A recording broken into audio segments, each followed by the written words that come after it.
Welcome back, fellow traders, pirates, explorers, and, of course, smugglers. I mean, importers. On this channel, I discuss the factions that design and build the worlds we explore in our games, movies, and stories. If you're interested in seeing more of that, hit subscribe. Today, I'm going to get technical again. We're talking about the ships and vehicles in No Man's Sky. Today, I'm going to teach you how to find, upgrade, design, and make machines to get you from place to place. As a warning, this video contains spoilers for the story of No Man's Sky. Alright, let's get into it. We bank past towering spires of metal and weave our way between crisscrossing trails of cannon fire. There are enemies on our tail, but that doesn't concern us. We're faster than they are, and we have the advantage of better guns and shields. We ignore the enemy behind us, more focused on the one in front. We swing around, outpacing them move for move until we get a lock in fire. Wearing down their defenses, we cut through their armor and blast them into smoking debris. Now we can worry about their companion. It's time to end this hunt. But how did we get here? I don't mean that in an existential way, like here, now, in the stars, in space. We started out crashed, lost, alone, wandering on some planet in a distant system with nothing but a broken tool, a malfunctioning suit, and the smoking remains of the vessel that must have brought us from somewhere we can't remember. We were nothing then, just a vulnerable meal for some massive predator or a nameless wanderer destined to be killed by a storm, leaving behind only a pile of bones. Now we're strong, fast. Our guns blare with vicious intent, and we cross the distance between stars with ease. We churn the dust of countless planets with our wheels and harvest the stones and trees to fuel our travels. We've learned much since the moments when we took our first tentative steps in the galaxy. Among the vast ocean of knowledge is one inescapable fact. If we want to master the galaxy, we will need technology to do it. And no technology has seen us safely through more deadly trials than our ships and vehicles. Roaring engines and rigid armor plates, spinning wheels and humming hoverpads. All and more are at our disposal, and with them, we write our will across the stars. Our first ship isn't much. It's small and lightly armed, our shields are underpowered, and we can't carry much cargo.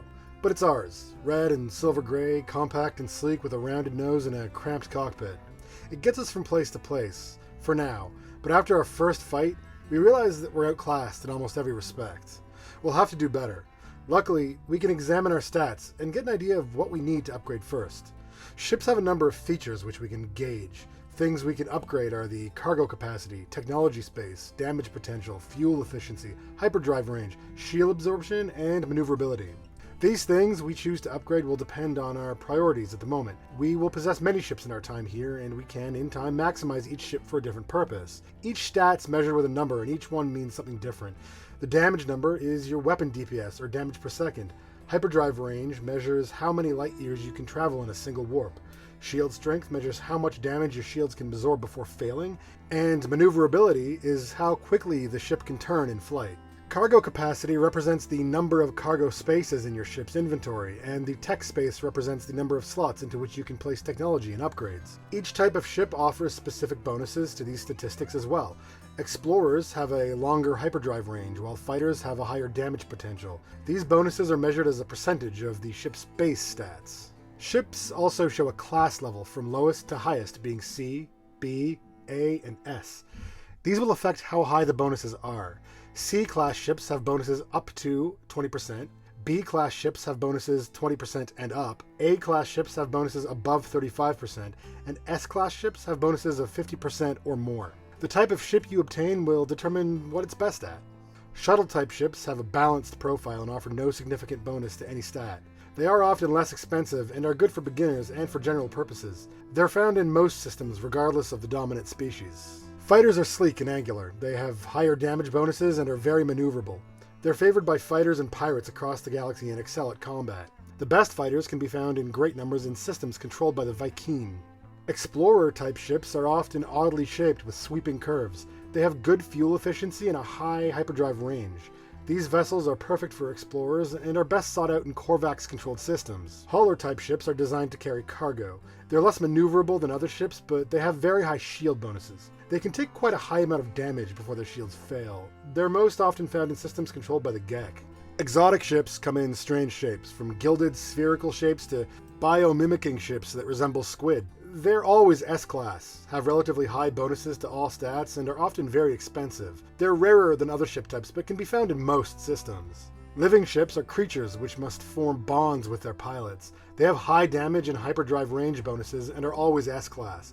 They can only be obtained by hatching them from void eggs sold at the Quicksilver Merchant on board the Space Anomaly. Solar-class ships have lower hyperdrive range and shield bonuses, but they have some of the best pulse maneuverability you're likely to find. Their deployable sails also help to recharge their launch thrusters automatically. They're incredibly maneuverable in a fight and are most often found in pirate-controlled systems. And lastly, for now, the Interceptor-type ship is a salvaged Sentinel ship located using the machinery found at Harmonic camps by unlocking the Harmonic interface and locating dissonance spikes, then completing a series of tasks involving activating the ship's brain. They're good fighters, and also offer the ability to hover in mid-air, something not available with other ships. They have unique tech, which requires different materials to recharge, but can be equipped with standard ship technology. Your ship will save your life, and with it, you can defeat your enemies. There are many ships you can find, and you can own quite a few once you get a freighter to store them in. Buying ships can be quite expensive. You can often trade your current ship in for a discount on the price, though, and if you're absolutely broke, you can go searching for crash ships and repair them to add to your collection.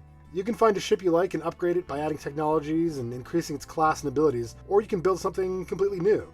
As I said, buying new ships can be expensive, and even if you find a wreck to fix up, you may need some resources that are difficult to find. Your first priority is going to be to learn what technologies are available and how to use them. Technologies for ships come in several categories. Launch and takeoff systems allow you to get airborne, land on difficult surfaces, or make changes to how some of these devices work. Launching requires that you have a certain amount of fuel in your launch thrusters. You can also get equipment that reduces this cost or helps to automatically recharge your launch systems. Pulse systems affect your in-system travel. These engines determine the base speed at which your ship flies, how quickly it can boost forward, your maneuverability, and how fuel efficient these systems are. These systems are important for travel, but they'll also help you in combat, as you'll be using these sublight engines when fighting. Your shield and armor systems affect the strength of your shield and the hull of your ship. This is to say how much damage either can receive before being destroyed. These systems are incredibly important to upgrade on your fighting ships, but any ships benefit from well-maintained shields in case of a pirate attack. Hyperdrive systems are your means of interstellar travel. Upgrades will increase the distance you can travel in a single jump, but also allow you to reach systems that stock hyperdrive units are unable to reach, such as red or green stars. The emergency warp unit will allow you to bypass the jamming caused by combat, but without knowing where you'll end up. Blind jumps can be dangerous. Accessory systems are technologies which can add new abilities to your vessel, such as scanners, allowing you to assess the properties of distant systems, or scan deflectors, which prevent cargo scanners from detecting contraband aboard your ship. And lastly, your combat systems are individual weapon platforms that allow you to fire at enemies and blast apart asteroids and debris. Ship-mounted weapons don't require physical ammunition, though they will overheat and need to cool in between periods of prolonged use, such as during dogfights. The various types of weapons available change the way your guns project power. The photon cannon fires individual shots of medium damage, while the phase beam fires a continuous beam of energy at a target, and it overheats quickly. It's best used as a mining tool. You have weapons like the Cyclotron Ballista, which fires large single blasts of energy at a target that deal high damage when they strike, or the Infraknife Accelerator, which quickly fires a high volume of lower-powered shots. Rockets can be added, which are useful for bringing down enemy shields quickly before using your main guns to damage the defenseless vessel. Living ships have special technology that can only be upgraded and altered by finding new organs to implant. They don't take conventional technology modules. Each of these devices can also be upgraded using upgrade modules. An upgrade module is designed to increase or alter the characteristics of a specific piece of technology. Some increase the number of shots a gun can fire at once or increase their capacity for heat dispersion. Drive upgrades can increase fuel efficiency or add light years to the maximum warp distance. You may also encounter banned, contraband, or mysterious upgrades which affect technology in strange ways, though having some of these can attract the attention of system authorities if they're not properly installed. Upgrades can be purchased from technology merchants, awarded for completing missions, found in containers, or can be obtained by breaking down technology that contains them. The bonuses they give are also affected by the class system from S to C. You can purchase as many upgrades as your funds will allow, though if you install too many on a particular piece of technology, it'll overload and become unusable. It's also wise to position upgrades in slots adjacent to the tech they're upgrading to increase the bonuses given. Each station provides a machine designed to upgrade or scrap a ship you don't need anymore. You're able to upgrade the ship class, which is incredibly expensive, add storage slots if you have expansions to add, or salvage the vessel. Salvaging the ship breaks it down and returns units, scrap technology modules, and other materials into your inventory. You can also scrap a ship to obtain a specific part, such as a wing or cockpit. These are required for shipbuilding. The shipbuilding station allows you to select a ship type, and if you have the required parts, put together your own version of that type of ship using the parts you've collected from ship scrapping. This is often done by seasoned pilots and collectors. It would be unwise to scrap your only ship if you haven't collected several yet, and to do this, you'll need a freighter.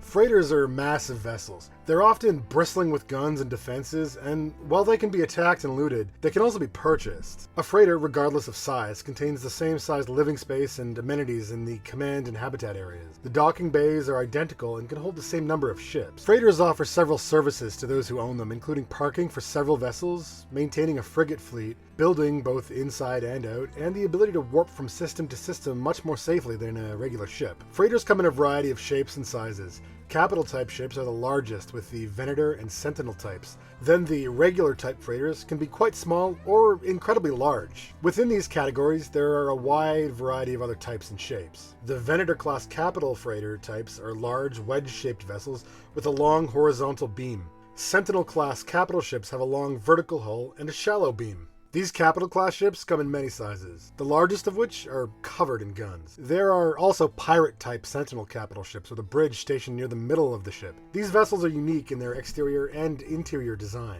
The regular type freighters show much more variation in their structural design from the outside than the capital ships. They can vary greatly in size as well. There are sleek blade type ships which are named for the large vertical blade shaped structures near the bow section. Cargo class freighters are made up of interlocked cargo modules. They're fairly common. Centrifuge class freighters possess long hulls and a ring about the bow that rotates constantly. There are other shapes as well, and while they all tend to provide similar internal architecture, their external shape sets them apart in function as well. When attacking a freighter, it's wise to know ahead what defenses the type of ship you're fighting can bring to bear against you. Ships like the Hammerhead type freighter serve to protect their cargo with overhanging armor plates and sport large turrets mounted at the bow.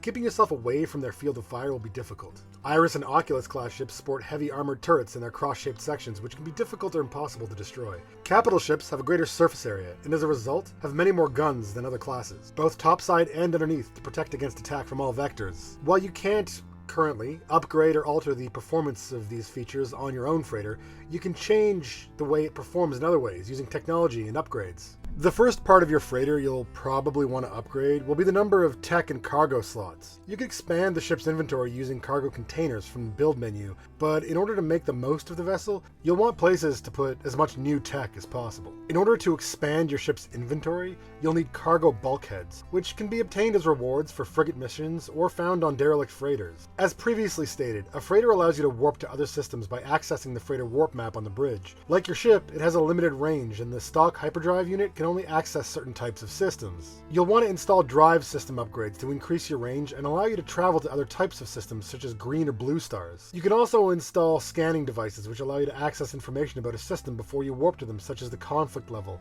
and level of economic development. Freighter upgrades are accessed using the relevant section of the control panel on the bridge. This menu allows you to buy, paint, and change your freighter's color, reset any base you have built on board, and create fleet system upgrades which will increase your fleet's ability to complete missions. I discussed building on your freighter in a previous video.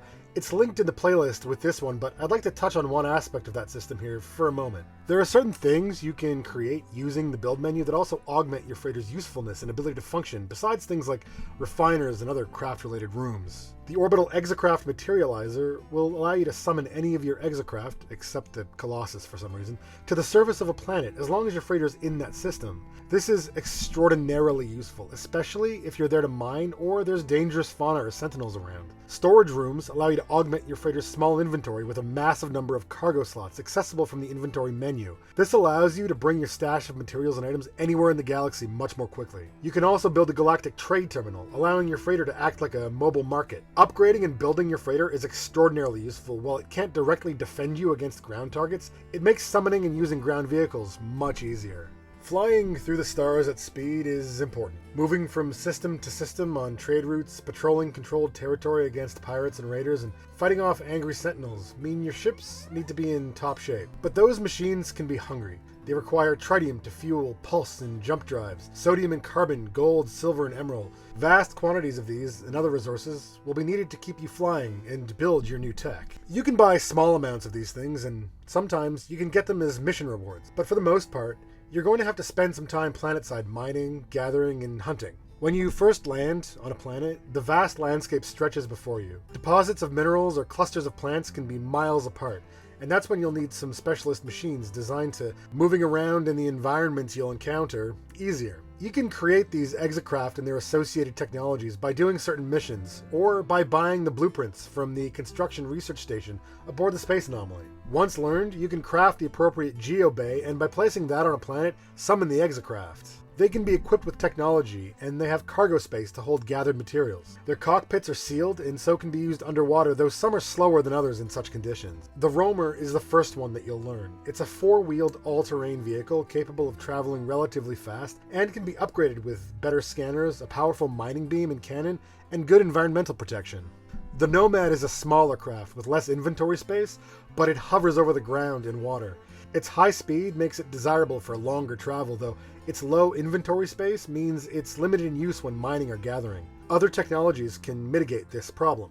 The Pilgrim, once upgraded, can be the fastest vehicle available on land, though it's also quite small. It's a two-wheeled vehicle that can speed across most types of terrain. It's capable of taking large leaps at speed. The Colossus is a massive craft, designed for mining, processing, and storing materials. It moves slowly and is susceptible to getting stuck in deep holes and crevasses. It can be outfitted with its own refiner to make processing easier. The Nautilon is a small submersible craft, not suitable for travel on land, but for diving and exploring underwater. Its technologies are designed to better handle the challenges faced in the deep. It requires a special engine that must be learned separate from the drive systems of the other craft. It takes a different type of fuel that has to be managed, or you might end up lost in the depths of an alien ocean. And lastly, the Minotaur is a walker. Suitable for most environments, it's completely sealed and protected from hazards, and it's highly effective in combat. It can leap massive distances and makes travel overland very fast. The Minotaur can be upgraded with a unique set of technologies which allow it to function autonomously when the operator is not in control. This makes them invaluable in combat, as they can work alongside you and defend you against predators and enemies. New technologies that can increase the performance of individual Exocraft can be learned by speaking with Iteration Perseus aboard the Space Anomaly. Upgrade modules for Exocraft technologies can be purchased from technology merchants aboard space stations. Upgrades of this type are classed from C to S, as with other forms of technology.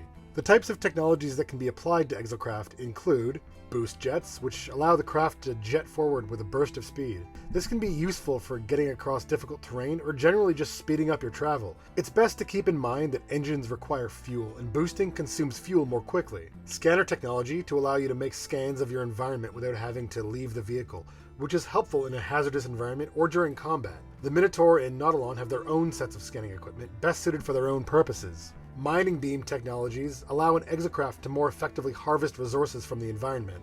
Additional functions like terrain manipulation are also available for some craft, making them highly versatile for extraction of all types of materials. Weapon systems are available to all craft, though some are more effective than others. Standard cannons can be upgraded themselves, though the combat abilities of a craft can be modified by adding additional weapon systems such as flamethrowers in some cases. Environment protection modules can seal a craft against hazards that drain power from a traveler's exosuit systems, preventing them from freezing, overheating, or succumbing to toxic or radioactive harm. Other technologies increase engine performance or allow a vehicle to process materials. These technologies can be upgraded further by purchasing appropriate modules from technology merchants aboard space stations, as I said, and these cost nanites. Using these vehicles, we can more effectively spend our time gathering and refining, but sometimes we need larger quantities of material than we're able to get in this way, and sometimes much rarer ones. We'll have to delegate some of our work to get them.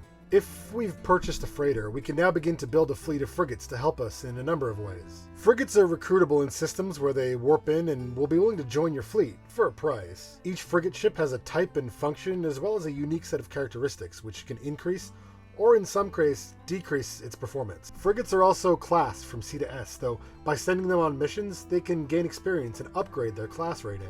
You can send frigates on missions by talking to the mission navigator in your freighter. They'll require fuel, and you can build temporary upgrades which will help them in their missions. There are different mission types, and appropriate frigates should be chosen based on their type and difficulty rating. Frigates can be damaged and may require recall, failing the mission and returning with damage that must be manually repaired by landing on the ship, finding the damaged part, and fixing it. Depending on the types of frigates you have, they can assist you in other ways as well. Combat frigates should be sent on combat missions. They can assist in other missions if pirates or enemies are encountered. If you are attacked by pirates in a system where your fleet is present, your highest rated combat frigate will assist you by deploying fighters to come to your aid. Exploration frigates should be sent on exploration missions. They can be used as well to scan for artifacts in a system in which they're present. Industrial frigates should be sent on industrial missions. They also produce material that can be manually collected by landing aboard and speaking with the captain. Trade frigates excel in trade missions and can produce credits, which can also be collected by landing aboard and speaking to the captain. And support frigates can be sent on missions to reduce fuel requirements for other ships on the mission. They also produce material, which can be collected by landing aboard. It is possible to obtain an organic frigate. This is a complicated process, but the resulting ship is worth having in your fleet. They have specialties like other frigates, however, unlike other frigates, their bonuses can be changed by feeding them foodstuffs and ingredients, making them versatile. There are some other specialized ships as well obtainable through certain missions, and while your frigates are an important part of your fleet, sometimes you need a different kind of support. Sometimes you'll find yourself facing more guns than you can outfight or outrun. Pirates, enemy frigates, sentinel forces, that sort of thing. The odds can be overwhelming, and at times like that, you'll need some friends who can help you out. Luckily, you don't have to fly alone. You can recruit a squadron for those battles that are just a little too tough to handle on your own. You can hire pilots anywhere they can be found. Filling up your squadron slots with capable pilots and good ships requires some thought and some exploration. You'll want to recruit squadron mates that either match or add contrast to your own fighting style. To that end, fast-paced dogfighting requires ships with good maneuverability, while heavy tanky ships can end a fight more quickly if that's your strategy. When hanging around ports and stations, it may be wise to examine the ships coming in to see if they meet your needs. If so, you can hire them and their pilot. You can summon your squadron when in system to fly with you or come to your aid in combat, though combat can be hectic and sometimes their presence can just add to the confusion. Use your judgment. Our ships and vehicles are the tools we use to interact with the galaxy and the world around us. They convey us from place to place, protect us from the ravages of hostile environments, and from the guns of pirates. They haul our cargo, and they can be our home in the void of space. We spend so much time in cramped cockpits or directing missions from the bridges of freighters, buckled into sealed cabins as we speed across the landscapes, spitting dust in our wake. We're given the knowledge and resources to not only maintain these machines, but to make them better, to change what they can do and upgrade their abilities. We literally wouldn't get far without them, and we owe it to ourselves to make the best use of them that we can. The galaxy is a big place, and it's not the only one we might have to traverse. Be prepared to know your vehicles as completely as you know the inside of your suit's visor. Every bump and shudder, every click and beep. Know exactly how hard to push into the next turn, exactly how long before your shields drop and you have to recharge them. In time, you'll become one with the machines you operate, and in this way, they'll be extensions of you. Fill your tanks, turn your nose into the dark horizon of the unknown, and fire your engines hot. Adventure awaits. Well, that's my take on the ships and vehicles of No Man's Sky. I want to thank you all for watching. I appreciate everyone who does, especially if you stick around to the end. If you like the video, please hit like, and if you're tired of pirates and their guns ruining your paint job, hit subscribe. If you've built some awesome ships and want to share, or think I missed anything, let me know in the comments down below. Oh, and before we go, I want to give a shout out to my patrons who help support the channel. Our $10 patron is Watuki at the artisan level. If you want to get your name in the credits, head on over and sign up. The Patreon link is in the description. You'll get access to an exclusive Discord and some exclusive art and stories that you can use or discuss and contribute to. And remember, keep your shields charged and your guns ready. You never know what's waiting in the darkest space. Alright, bye Internet.